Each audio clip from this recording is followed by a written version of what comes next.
We're recording. We're not going to go live today for a variety of reasons. I have a short message. This is the Toltec Discussions with Golden Eagle, and that's me, Golden Eagle. I was driving today, and I actually saw a golden eagle on a post right by the road.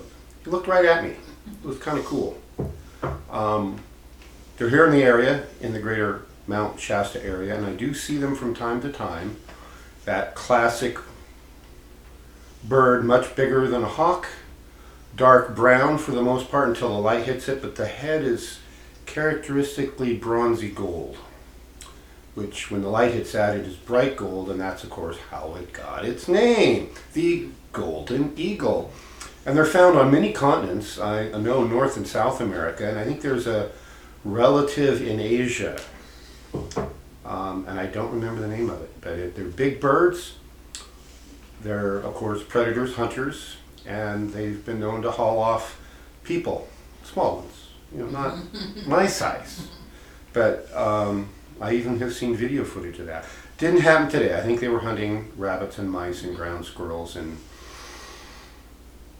who knows what else. So, golden eagle is my shamanic totem.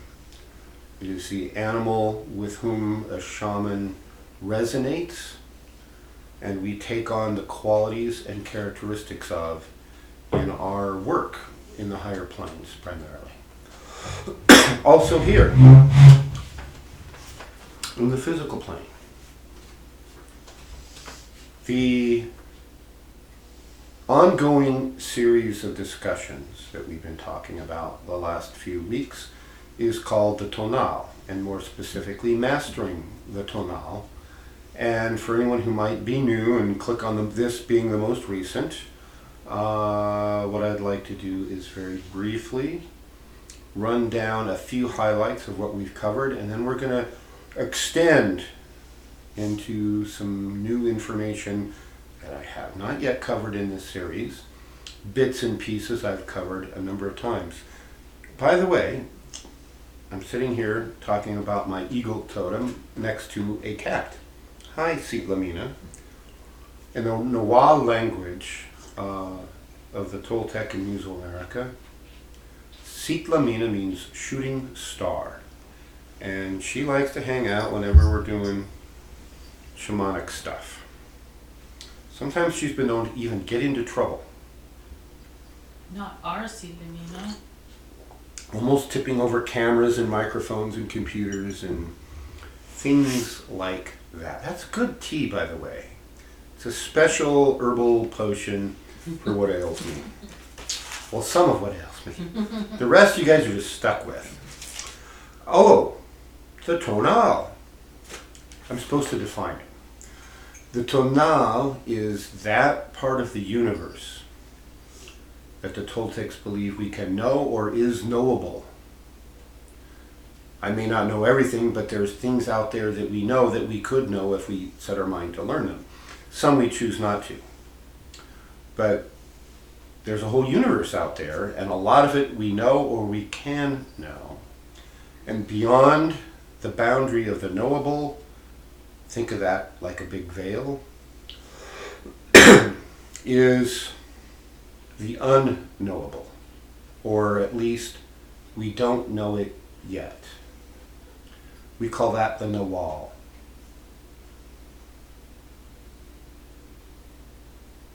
The purpose of the Toltec work centers around the reality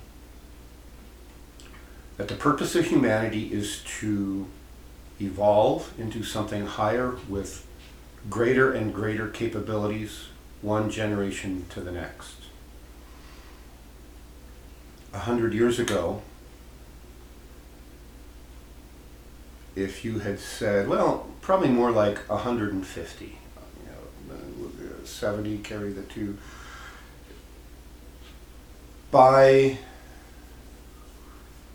Prior to the mid-1800s, we'll back it up a little more than 150 years, if you had said that you could hold a little box in your hand, not connected to anything, and talk to someone on the other side of the world, people would have thought you were nuts.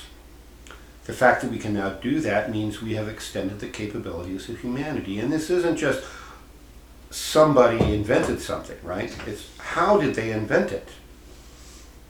We push our consciousness. Each generation has access to more things in the human collective consciousness than the previous generation did. That's why the 12-year-olds can program VCRs, never having seen one and never having read a manual. They just pick it up and they go, oh, dot, dot, dot, dot, dot, dot, dot, dot. They came in with it, right? Each generation does more and more and more. I remember being a kid, and me and a few others that I knew, we would do things and figure things out that adults struggled to know. And they're, how did you know that? No, I just knew it. I had a few of those growing up. I had a lot of friends have a few of those. And so, mastering the tonal, which is what this series is about, means mastering our physical world. One of the primary tools to do that, or methods, it's not a tool so much as a method, is to upgrade our consciousness. We'll talk more about that in a minute. But the purpose for mastering the tonal isn't just for you. My mastering my tonal isn't just for me. It's for every subsequent generation. Everything we learn, everything we master goes into the collective consciousness. Subsequent generations gain a benefit from that. The purpose of the physical world is to do things here that can't be done from the higher planes. This is a great misunderstanding in the wider spiritual community. Any spirituality that isn't based in a dogmatic religion, and by dogmatic religions I'm referring to all of those, any and all of those, that tell you some version of you don't have the ability to go direct and communicate with the divine, that you are incapable of that, that you're not worthy, and even if he could, God wouldn't choose to talk to you, he or she, God would not choose to talk to you because you're too lowly. If they try to sell you on some notion like, oh, only our official religious officiants can communicate with God on your behalf if you supplicate yourself enough, and therefore you must do whatever these officiants tell you. Question.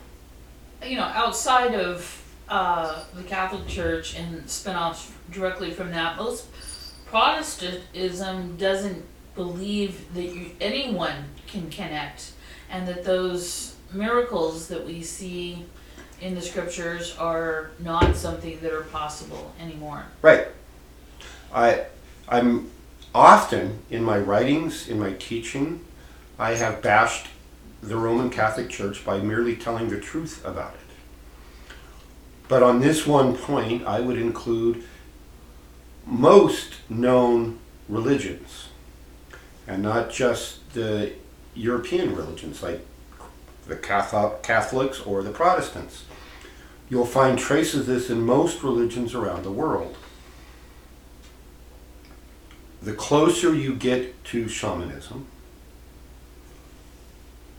we start with the premise that not only are you capable of going direct and communicating with the divine personally, but you're supposed to do that. It's your duty to do that in order to accomplish the divinely mandated purpose you came here to accomplish. It was a divine mandate, but it really isn't a mandate. It was a divine request that you agreed to come to Earth, to learn, to grow, and to accomplish something. That the rest of the universe is relying on you to accomplish, not somebody in that vague general category, but you personally. It's like a gazillion piece jigsaw puzzle. Every piece is different, and everybody's got one. The whole picture represents the sum total of the work of humanity. This is all part of what's out there in the Tonal that we are supposed to be doing. So,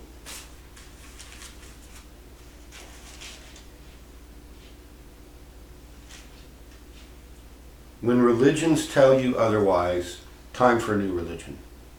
If you happen to be a member or know of a religion that says, oh yeah, of course you have something you're here to do. Of course you're here to learn and grow. And of course you're supposed to be working with God and communicating God and receiving revelation directly from God about you and your life. Absolutely, that's true. If you find a religion like that, you might want to pay attention to their mandates. Now, as we started talking the last time or two, the first obstacle to overcome in your quest here in the Tonal is the culture you are born into. And the biggest batch of material you have to work with, and therefore the tools available to you, are the culture into which you were born. Understanding culture is very crucial. And this is I can't claim it's 100% unique to the Toltec work, but it's something that I see far more involved examination of in the Toltec work from my teacher and whatnot than I do in the teachings and writings of almost any other tradition. And that is understanding culture. The human primates that we live in have a curious nervous system that has been engineered to be able to be a link to the higher planes, to our permanent essence. And this is an ongoing iterative process, generation by generation, as new neural circuitry develops, new connections into our bodies of light, and how do we interface all that with our essence. The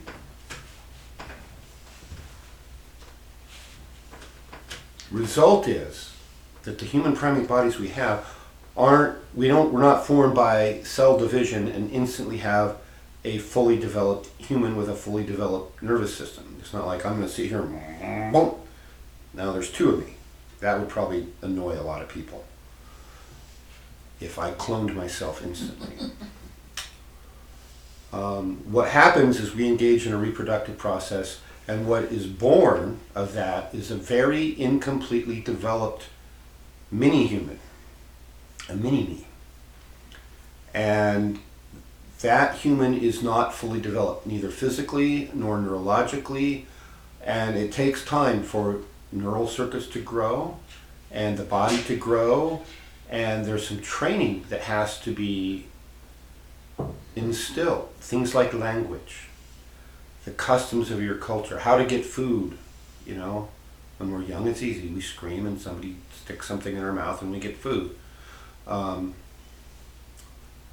that we're adults, if I'm hungry I scream and somebody sticks food in my mouth. So we learn these things, right? But because of this training process, there's a period of time, somewhere between 12 and 20 years, where our bodies are developing, our nervous systems are developing, we're not fully formed or trained. And that's the crucial time frame where most cultures on Earth today sever your connection to the higher planes. Oh, really, little Johnny? You think you have an imaginary friend in the closet? Well, it's your daemon or your angel or both. And they say, oh no, you're imagining that. Oh, okay. I can't really touch them. I guess I'm imagining it. And we shut down Johnny's link to his guides. And this happens for almost everyone. Children delight in watching the auras or the elemental spirit beings in the garden. And if you train children from the time they're born or before, that's real, And just because it's part of a higher frequency plane and isn't physically here, that it's real and they can communicate with it. They can see these other planes and interact with the beings and teach them how to do that, then the world could be a very different place, right? So the cultures that we have on Earth aren't doing that. And our job, where I'm going today, is I'm going to be talking a lot more about the way Toltecs look at culture. And one of our jobs is stop stacking the deck against our children. Our children are the next generation of adult humans, right? So why would we want to harm them and their natural abilities when young? Well, I can tell you the biggest reason why it's done is that there are forces at work in this plane, excuse me, who benefit from humanity not awakening to its true potential. And it's these forces that have created the notion that we need to squelch our children, be seen and not heard, don't engage with them, tell them to shut up, do what they're told until they're 18, and magically, overnight, they're supposed to be fully functional adults when we've never taught them or trained them or trusted them to do anything of importance. Like feed themselves, clothe themselves, or sleep without getting rained on.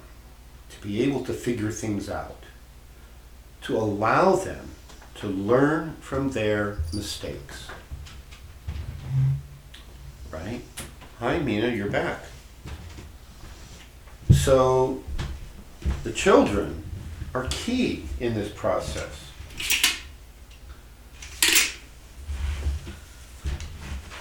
Now, within any particular culture, there's always going to be smaller subcultures. I've mentioned one already, which are religions. People who are raised Catholic have a very different culture than people who are raised Protestant. The people who are raised in a traditional Aboriginal type culture, in touch with the land, have a very different culture than those raised in cities who never know what the land is.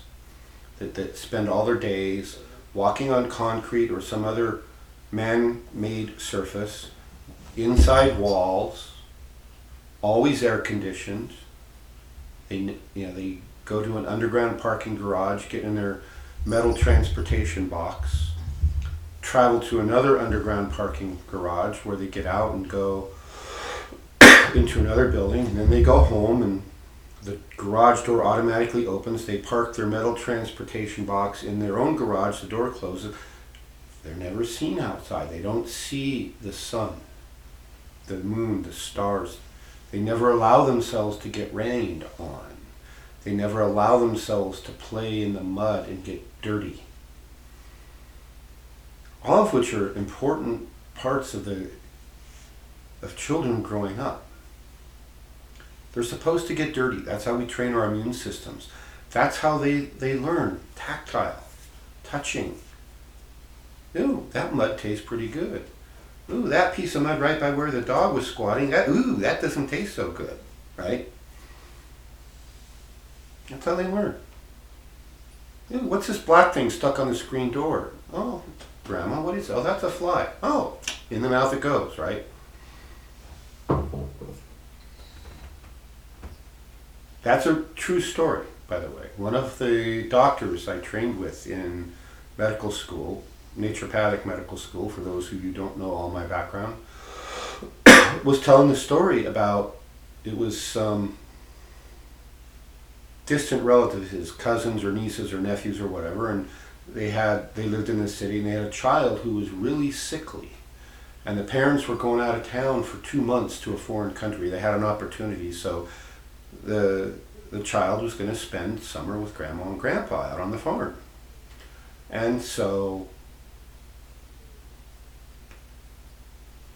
mother and father drop off child, and explain, here's his medicines, here's his bottles and potions, here's this, here's that, here's his lotions, and never let him go outside, never let him get dirty, da da da da da. And mother's like, grandma's like, okay, yeah, got it. And there's handwritten notes or typewritten notes or whatever, multiple pages of instruction. Okay, great. Yeah.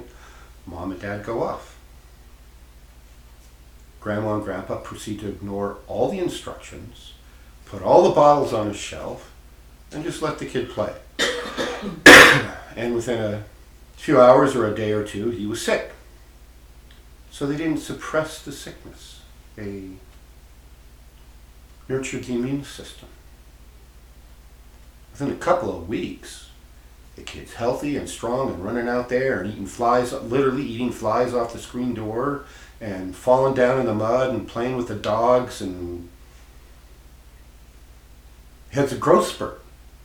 Parents are gone 2 months, he grows like 2 or 3 inches, eating better quality food, farm food.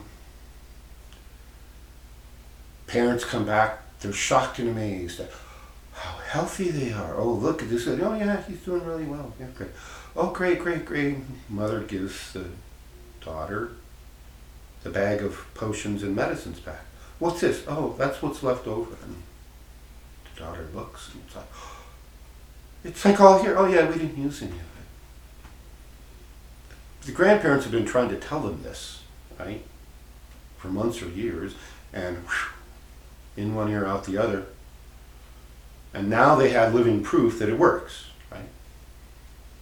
The mother had never given the child an opportunity to grow. Part of the growth is immune system development. The kid had more experiences in those 2 months than he'd had in his entire life. This was like a 6, 7, 8-year-old, something in that ballpark, if I remember the story correctly.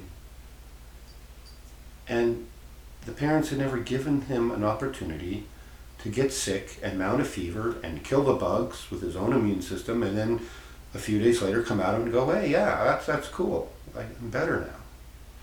Every time you let your immune system fight something off, it comes out stronger. Every time you throw antibiotics at whatever it is, the immune system comes out weaker. So that's the kind of cultural differences we see in these subcultures. One promotes health, one doesn't. So what I want to talk about today is a little bit more of the unique subculture of the Toltecs. Some of this I have talked about in the past. I hope this is almost cool enough to actually drink some now.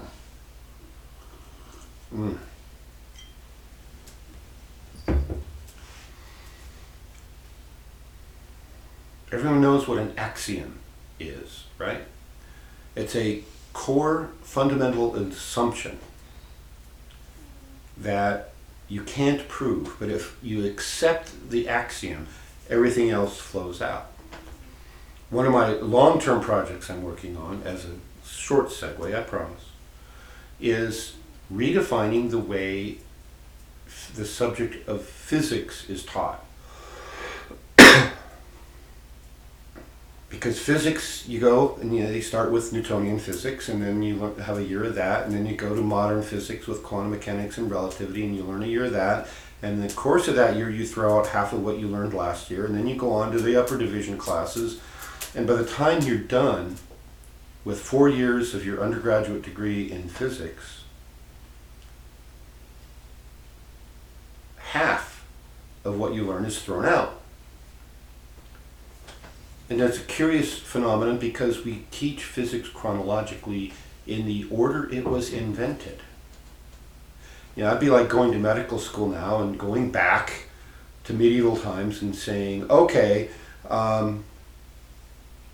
you have too many evil humors in you, so we're going to drain blood out. Well, wait a minute, don't I need my blood?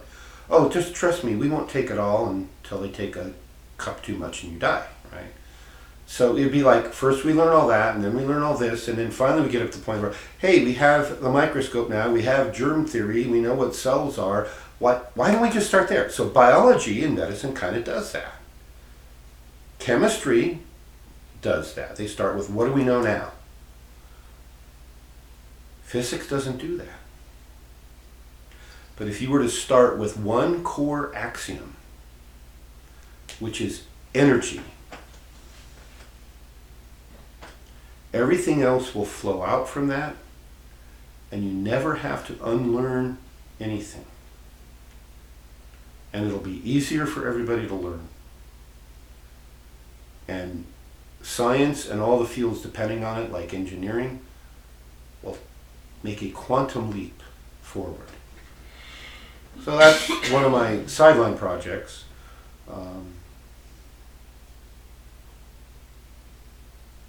Not sure when I'll get to that one again. I've got like 4 mainstream projects to finish this year. Maybe 5. I don't have the list in front of me. Axioms. Say again? Axioms. Axiom. So yeah, that's it. The core axiom. That's, I was just checking where I was in my notes. I'm a little out of it today. I've been fighting some allergies. I don't know if it's chemtrails or the evergreens coming early, but every year in January, usually end of January into February, I get hit with allergies.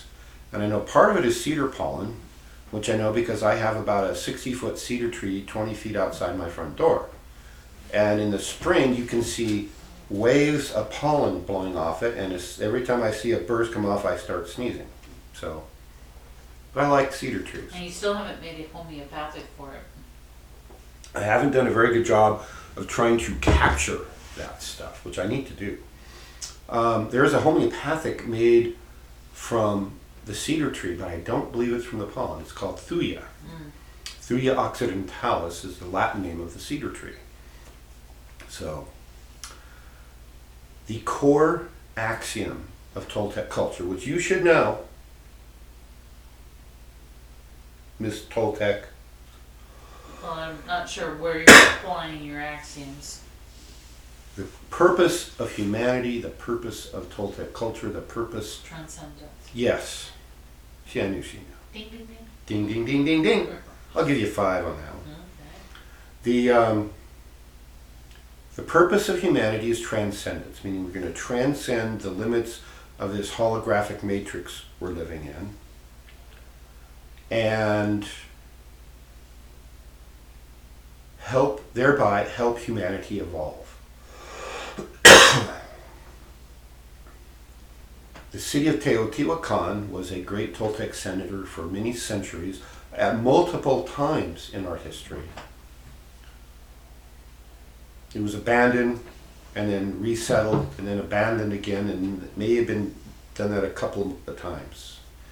And the city of Teotihuacan translates as the city where gods are made. Part of the purpose of humanity is to push the evolution so that we can bring more of the full capabilities of the divine down here into the physical plane, and thereby do things in the physical plane that can only be done here and can't be done from higher planes.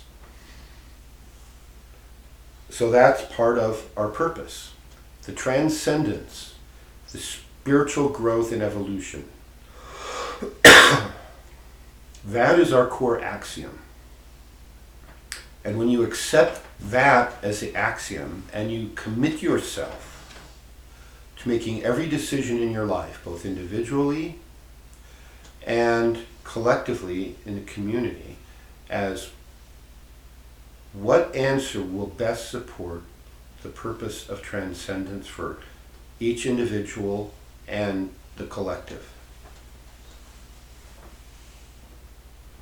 Every decision in your life in this culture, you say, I have this choice or that choice. Which of these choices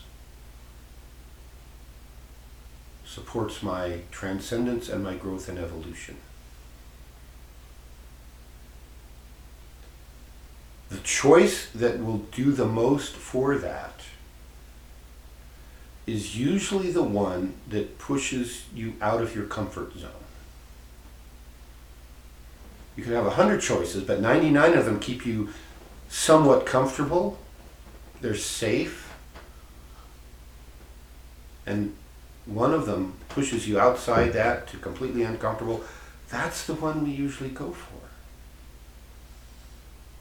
That's how we grow, is by forcing ourselves into positions where we learn. Learning means new neural connections. New neural connections means new links to the higher planes. New physical skills require new neural connections. Don't like to dance? Go learn to dance. Can't play a musical instrument? Learn to play a musical instrument. You have to push yourself, right?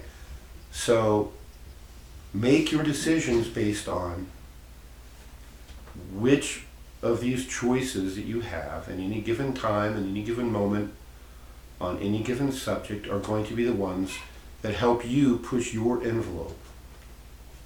And likewise, when you're making a community decision, it's like which decisions are going to help the community grow.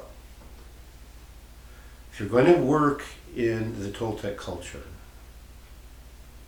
safety and comfort are not always going to be, well, that's the wrong word. They're not always going to be possible if you're going to meet your goal of transcendence. In the big picture, you've heard me talk about the Toltec pyramid: farming and food production, health, education, and social structure and social order. The big picture, that's what it takes. But it's the details on a day-to-day basis that I'm going to talk about just a little bit in this message today.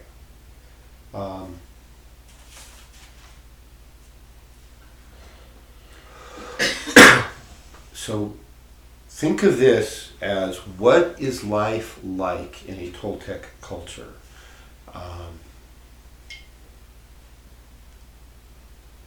The first and foremost thing I would say is once people look at this philosophy from the outside and start studying, they might say, oh, this is interesting. I think I want to learn more. They may not. They may say, well, this is whacked. You want me to work hard? You want me to be uncomfortable? In fact, you're guaranteeing I will be experiencing discomfort on a frequent and regular basis? Oh, I ain't gonna do that crap. That's clearly not your path. If you can't imagine pushing yourself and willing yourself to be uncomfortable in order to grow and learn and achieve your true lifetime purpose, then yeah, this probably isn't your path. So you can turn off the video on YouTube right now, and you don't need to keep watching. Still here? Okay. So it interests you. So you decide to learn more. You watch more of my videos. You find some other crazy El Salvadorian Toltec shamans on YouTube and watch them and so forth. And then you finally get to a point where you realize you don't want to be on the outside looking in. It's like the old adage I use regularly because it's very appropriate, is you can't swim across the river and keep one foot on shore. You've got to dive in, and you've got to go to work in the Toltec tradition, working with a legitimate Toltec party. The party is the name we give to the group of people working in the Toltec manner.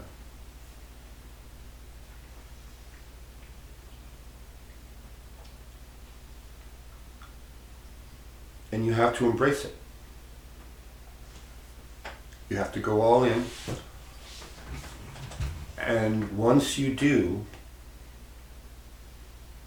at some point there will be a shift in your perspective.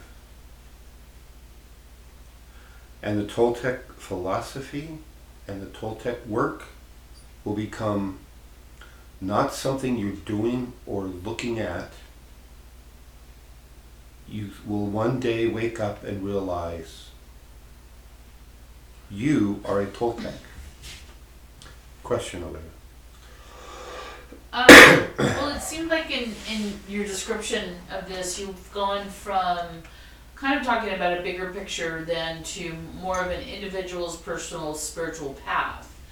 And, you know, where it seemed like you were going at first was that Toltec philosophy could be used as a model for the bigger picture thing, which may or may not mean everybody jumping on an individual Toltec path, but maybe just using the broader concepts for a structure of you know, community. So I guess my point is that what you're describing is necessary for any path of higher learning. If you're going to go on for a graduate degree, a medical degree, whatever it is, you know, you have to engage with the work, you have to work with your teacher, you have to complete the work that you engage in, and at some point, I mean, just because you get the degree as a doctor, let's say, doesn't make you a doctor. You have to actually identify with the work and embrace it to the point where you become the doctor. Right. That's a good analogy. One of my mentors told me that before I actually started medical school. He said, words to that effect, exactly what you just said. And his advice to me was, as you're going through this process, try to adopt the attitude that you are already a doctor. You just haven't finished your training yet. And therefore, as you go through, knowing you're already a doctor, get out of it what you need. You know you're interested in this and this. Get what you need. That's why I would accost all the crotchety old timers who really knew the old school naturopathic stuff. These were men and women who were naturopaths as early as the 1940s and 50s. And I take them to lunch. Can I take you to lunch? And I pick their brain. One of my mentors in that mode just passed away recently. His name was Dr. Jim Sensenig of Connecticut. And he flew out regularly and taught at the school in Arizona I went to. And just saw online he passed away recently. He was late 80s, something like that. Maybe had hit 90, I can't remember. And where I'm going with this is, the Toltec model of a holistic society, the Toltecayotl, as it's called, is a great model. And bits and pieces of that, we've got dozens, if not hundreds, of community action groups out there picking up the banner and going forth on one issue or this issue, environmental toxins or vaccinations or nutrition or don't burn down the planet, it's the only planet we have to live on right now, and all those kind of things, all of which are valid and all of which are a piece of the Toltec whole. But what's missing from most of that I see looking around the world is the spiritual connection, the why should we bother question, which of course became one of the core axioms of my book, Heal Your Life, Heal the World. It's why should you bother doing all this hard stuff to be healthy? Well, it's your spiritual purpose in life. So you could think of my book, Heal Your Life, Heal the World, as a scientific version of that philosophy packaged in terms the average modern society dweller can understand without having to go off the deep end and become a Toltec. All right? So there is that. There is a message there that hopefully people will get and resonate with part of it and start to make changes. And the more people that make the more changes, the stronger the signal is sent out there into the human collective consciousness, and we get changes because other people draw on that message. But where I'm going a little bit more tonight is the individual spiritual path. Yes, it's true, there's a lot of routes up the mountain, or that appear to start up the mountain. Some of them are dead ends, false blinds. Some of them will loop around and have you going in circles around the mountain continuously. But yeah, even the ones, the legitimate paths up the mountain, there's more than one. And there's a different purpose for some of them. There's some very legitimate spiritual paths that don't share the entire purpose of the Toltec path. I'm not initiated into those. I'm not teaching those. I'm teaching this one. And I'm trying to get the message out that this is perhaps one of, if not the most powerful paths you can adopt for personal transformation, to accomplish your true purpose for being here, to assist the progress of humanity. Very few spiritual paths talk about and acknowledge this collective of humanity trying to evolve into something greater. They're out there, bits and pieces here and here and here, and everybody's got, some of them have different pieces of the puzzle. This is the only one I know that I believe has like the whole blueprint, the whole map, the whole formula of transcendence. And so on a day-to-day basis, what does that look like? Well, you wake up and you acknowledge that I am a Toltec.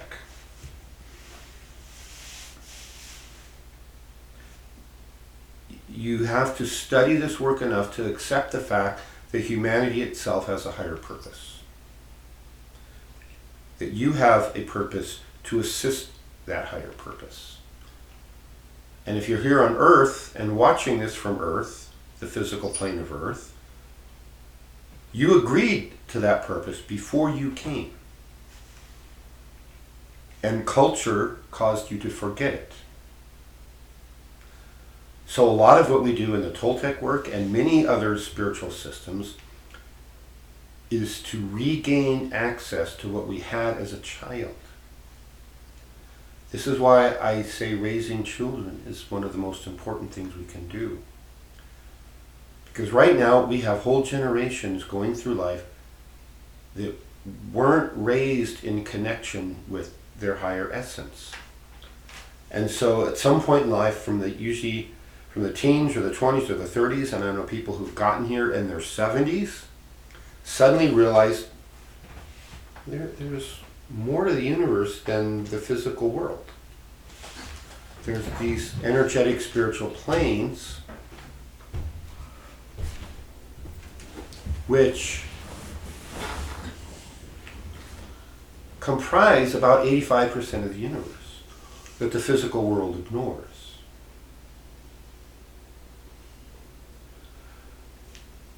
So you have to read and study and work with the group enough that you grok that. By grok, that's a term that came from the science fiction novel by Robert Heinlein called Stranger in a Strange Land. It's a word in the Martian language that means to totally understand, and you get it in the very core of your being. It's not just like looking up a word in a dictionary, oh, here's the definition, right? No, when you grok something, you've got it. You become it and it becomes you. Mind meld. Yeah, it's like the Vulcan mind meld.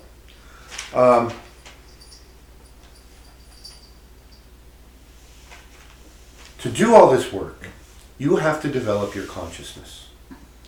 Yes, being a good person and treating animals kindly and treating the less fortunate kindly is part of it. That's a nice first step. But developing your consciousness means carefully and deliberately taking your conscious awareness into the higher planes. Higher meaning frequency. We keep going up because that's kind of how we think, right? Up is that way, down is that way. Unless you're in Australia, right? Then up is that way and down is that way. Or China, or anywhere on the other side of the world. So the Toltec culture, in my humble opinion, has some of the best, if not the best, descriptions of how to do that, how to change your consciousness. So on a day-to-day basis, as a Toltec, you're doing something to change your consciousness. One of the things you do in shamanism in general, I think it's required in every shamanic path, be it Toltec or any other, is you have to learn to face and overcome your fears. If there's something, oh, I don't go there, that doesn't work. Because when you go to the higher planes, you're going to see and interact with things and beings that are scary. Either scary in appearance or scary because they really do want to kill you and eat you, and you can't deal with that from a standpoint of fear. So day-to-day fears, big fears, little fears, we have to learn to overcome that. And so if you have things you're avoiding in your life, as a Toltec, you learn, I'm going to do it anyway. I'm going to do it because I'm afraid of it. That's one of the things we have to do.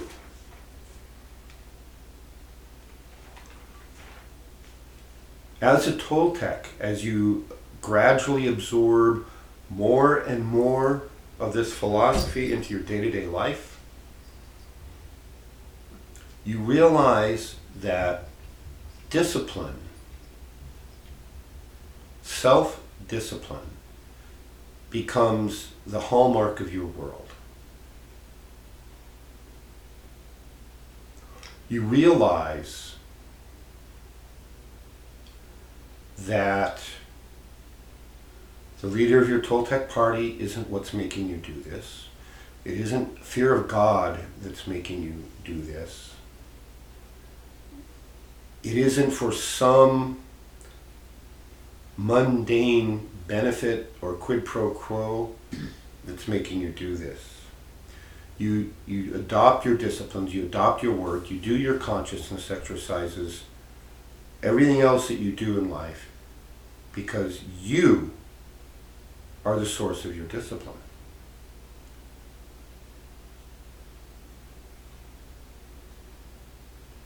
Without a requisite level of discipline, you will not be successful in the Toltec work.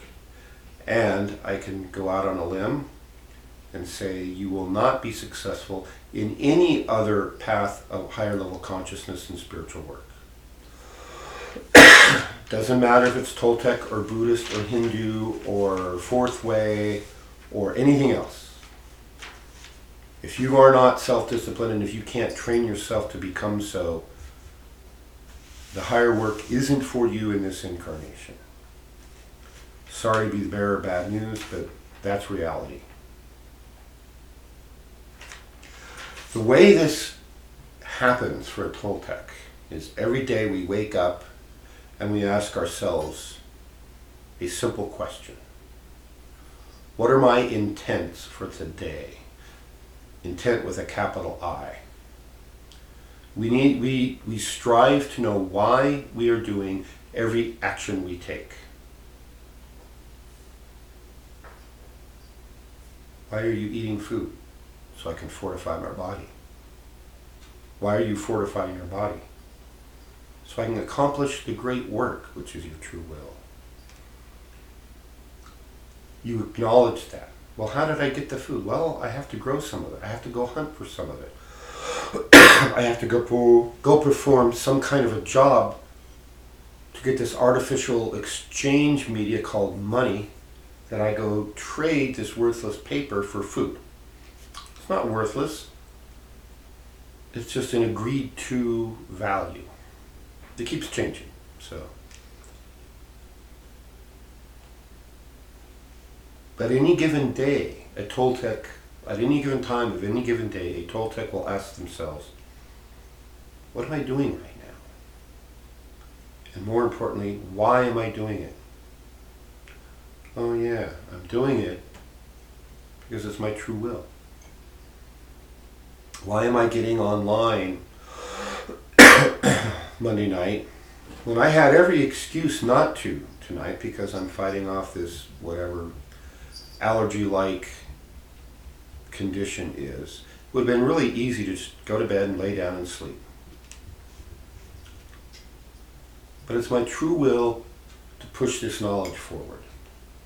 It's my true will to get this word out so that those who resonate with it will find it and be attracted to it and thereby change human consciousness. So, when I'd rather be asleep, I'm here because this is more important than an extra hour of sleep.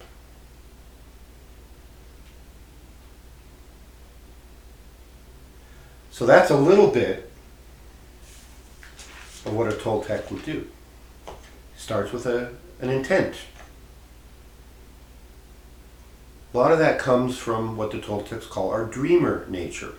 We contemplate what's possible. We connect with our higher planes of consciousness and say, oh wow, I could do this, and I could do this, and I could do this. But that's not where the Toltec stops. The Toltec then says, these are all possible, but kind of squishy. I need more fleshing out of those before I try to do them. But these two here, these are good, they're important, and I need to do them right. Well, how am I going to do that? I don't know. Let me plan it. So then you turn off your dreamer mode and you turn on your stalker mode. The stalker is like the hunter who sees game on the other side of the valley, has to figure out, how do I get over there and catch this game so I can feed the tribe without scaring it away? It's the chess master planning your demise of your king 10 moves ahead, right? That's the stalker. Well, I got these things I got to get done today. How am I going to do it? And most of us write it down on paper. We have a list. We draw flowcharts and graphs if we come from the engineering/programming world. We draw a picture of the finished products if we're more right brain. And then we back up. Well, what did it look like before that? And however the planning, stalking phase works for you, that's what you do.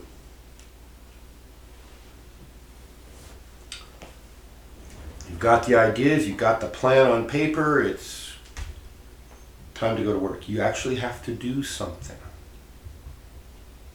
Getting it down on paper doesn't get the house built. I'm glad we actually built the house when we remodeled it and we're not just sitting here in the rain looking at pieces of paper. Right. That was a good idea. Yeah. You actually have to do something. That's your warrior nature. The warrior is that part of us that takes appropriate action.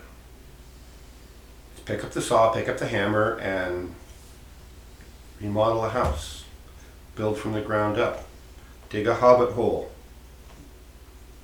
Everybody's living conditions are unique to them. You want to live in a hobbit hole? Great. You want me to come visit? Make sure it's a higher ceiling than the one Bilbo had that Gandalf kept banging his head on. Because I won't come back. Well, maybe that's a good thing if you don't want me there.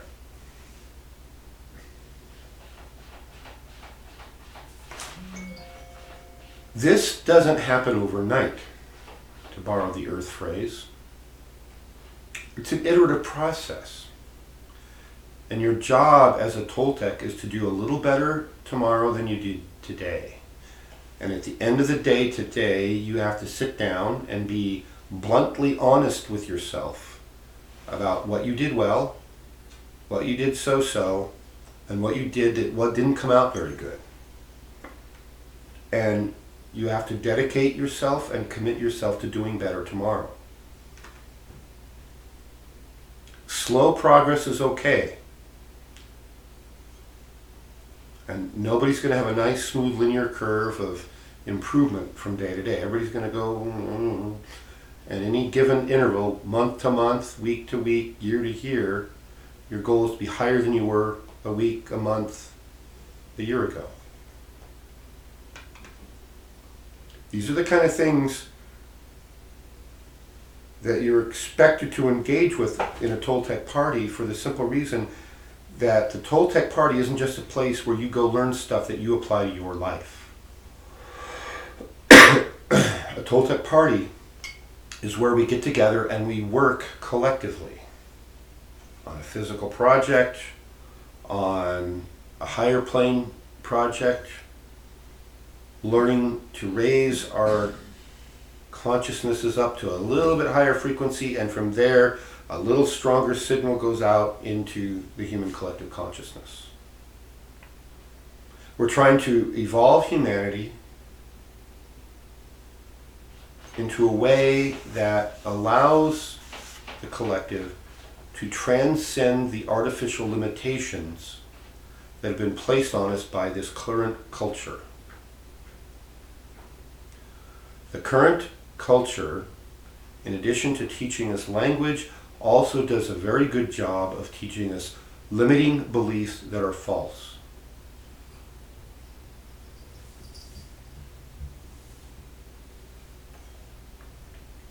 It's teaching us that we can't do things that I alluded to earlier. You can't talk to God, you're not worthy. So here, let this priest talk to God for you and then do whatever the priest says.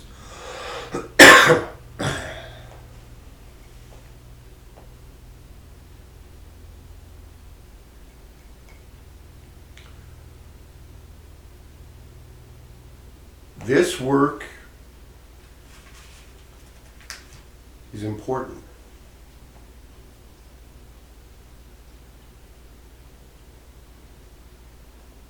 What's not compatible with the Toltec work are concepts such as complacency,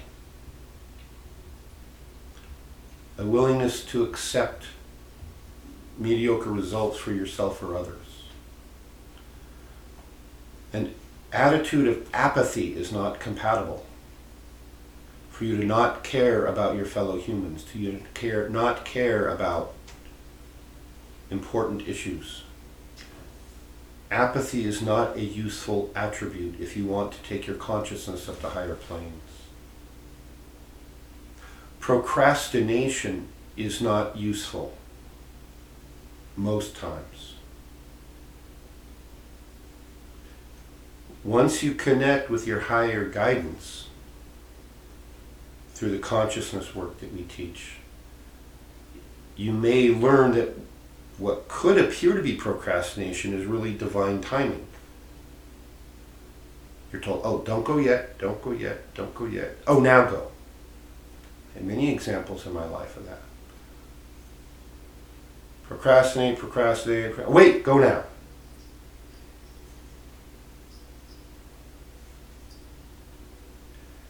It's that connection with a higher guidance and learning to trust your guidance, which is an iterative process. Every time you do it and get good results, you trust a little more. And the link gets stronger, and you're listening to your own essential self, and you're listening to your own holy guardian angel. And that becomes important. But on a day-to-day basis, saying, oh, I cleaned the house last week. Oh, I cleaned the house last month.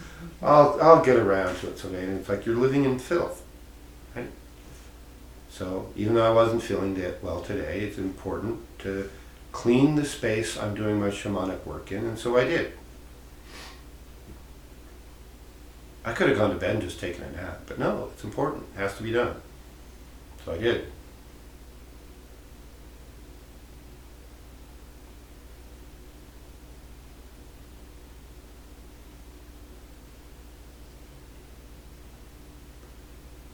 This work is important. I guarantee you it is difficult. I can promise you discomfort. And I can absolutely, positively guarantee with 100% certainty that it is the most rewarding work you can engage in. It is the higher level spiritual work. It's not for everyone. There's an old earth expression that says, many are called, few are chosen. What that means is the opportunity is there. In order to be chosen as the person to carry this work forward, you have to step up to the plate and do the work And the first step of that is show up. Do your homework. Push yourself. Do this work. We desire anyone with a propensity to come and try. If you think you can do this work, great. Come try. If at some point you decide it's not for you, that's okay. You try. Maybe we can help steer you into a more appropriate path of higher spiritual work. This is one of the hard ones.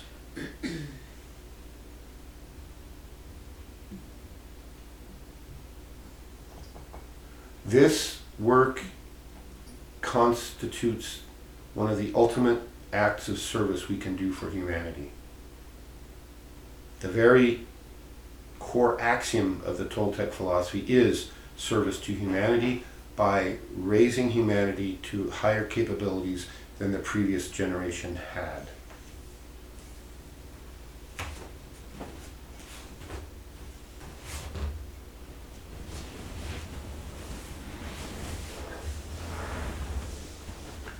So, that's my message for today. This Toltec work we push forward. We offer a variety of classes and whatnot. We'll have our schedule up on the website soon. We have it on paper mostly, but it's not up on the website yet. And I apologize for that. And we will do better tomorrow than we did last week. So, to push this work forward, we gratefully accept all donations.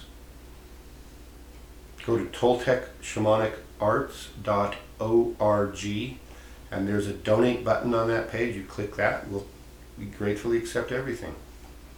So, if the future of humanity is of any importance to you, please, if you can donate something, do so. And that is my message for today, January 6th, 2020, on our current erroneous Earth calendar. Do good, avoid evil. Oh.